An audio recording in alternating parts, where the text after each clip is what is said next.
Hey folks, and welcome back to another one of my videos. I'm Brendan from Bluelight, and for the past several years I've been coaching and supporting people through the police recruitment process.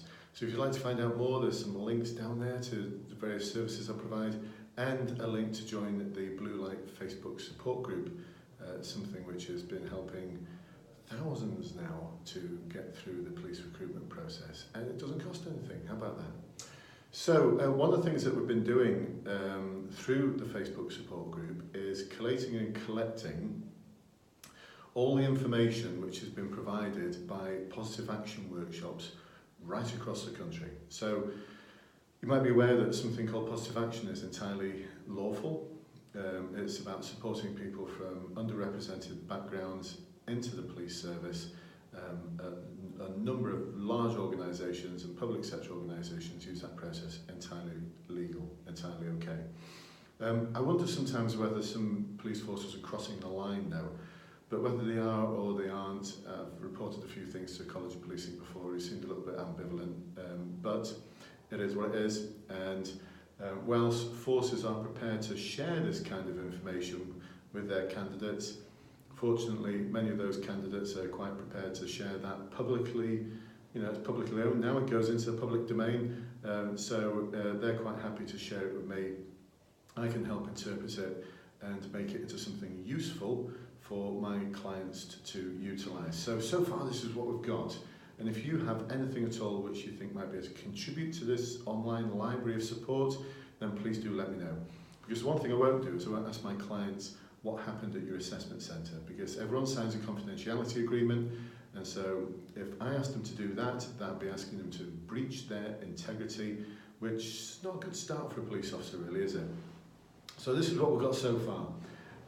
First of all, a couple of forces out there, I'm not going to say which one, but there's one force issued their positive action candidates with a list of 4 questions which they said, these are the sort of questions that you will get at your assessment centre. Guess what? They were the questions. So I promoted that with a lot of my clients and said, look, prepare for these sort of questions. And no one has come back to say that my advice was poor. So one of the things I provided for my clients in the client-only Facebook group is an interpretation of what those sort of questions are looking for.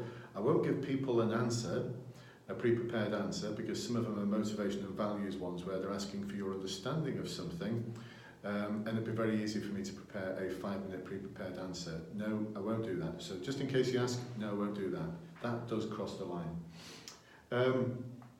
So there's I'll have to say which force, because there's the Metropolitan Police preparing people for the day one. They're issuing now quite a handy guide actually, which I've built upon and improved, I think.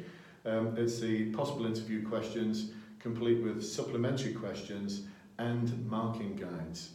So, but it's only for 3 of the competencies out of the 6 in the competency and values framework.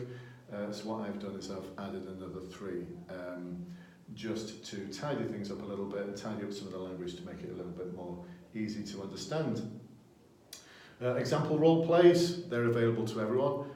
College of Policing publishes a couple of example role plays. One thing they don't do is provide a script. So what I've done is I've provided a script for the role players to add to that, and they're particularly challenging. We often have a lot of interesting moments at our seminars using those. So that's come from the College of Policing, just to give you a bit of a feel for what the role play is going to be like for the Search Assessment Centre. But like I said, they didn't give role play instructions, so I've given them those. Written exercise examples. So there's a couple of forces out there at the moment who are saying, here's an example of what your report should look like for the written exercises, which I think is quite interesting because from what I understand, they're fairly close to what the real thing might be like. So that's helpful, thank you. And also giving a written exercise example of the form used, so the sort of form that would be utilised at the assessment centre. It amused me really because I know one force published it and they put the force logo at the top. Another force borrowed it and just did a bit of rough photocopying and sort of put a piece of paper over the logo so they can pretend it's theirs. It's a bit amateur that really, isn't it? But hey ho. And my understanding is that that form is very similar probably to the real deal. Metropolitan Police for the day one, about just under 30 pages of guidance as to what each exercise is about and what it's looking for, complete with what they call rating guidance. Looks to me almost like a marking guide, but so that's quite useful as well. So a lot of useful stuff there which I've helped interpret, prepared videos for this for my clients and built on it actually. So when a force is doing something, they're doing half a job, I'll complete it for them just to make it a little bit easier for my clients to prepare. So if you've got anything you can add to that library, gratefully and confidentially received, but once a force puts this out to positive action candidates, they're releasing it into the public domain anyway, so it's all out there in the public domain. Except for one force, I'm not going to say who they are, provided their positive action candidates with College of Policing sensitive material that had the interviewer's script on it for the assessment centre and marking guides which are quite complex actually. They're written in competency speak. So those marking guides, I don't think it's very useful giving candidates those marking guides. I have that material, but I've not issued it to my clients because I believe it will do nothing but confuse them. So come on forces, watch what you're doing really. And I think issuing people with College of Policing sensitive material is probably overstepping the mark a little bit. Before you ask, that has been reported at College of Policing, who again just appeared a little bit ambivalent, but they're taking whatever action they deem appropriate and I'll leave it with them. And another force just recently that's been advising people to utilise the Trevor acronym for the role plays.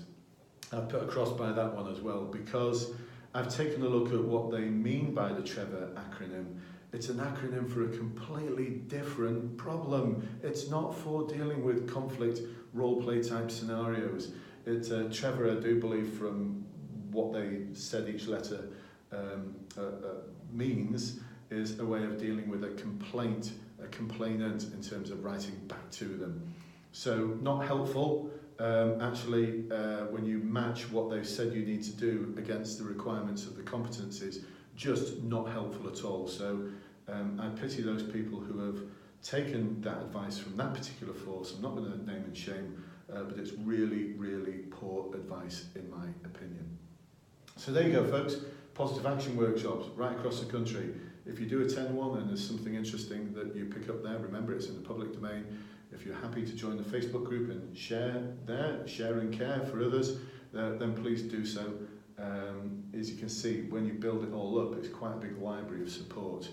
So thank you to all the forces for providing that kind of support. For those of you and my clients, if you go to the client-only group, you'll see a variety of different videos explaining how to approach these, plus in the files section, you'll be able to see copies of the things that have been produced by those forces. So folks, hope you find this useful. Until next time, I shall see you very soon. Bye bye for now.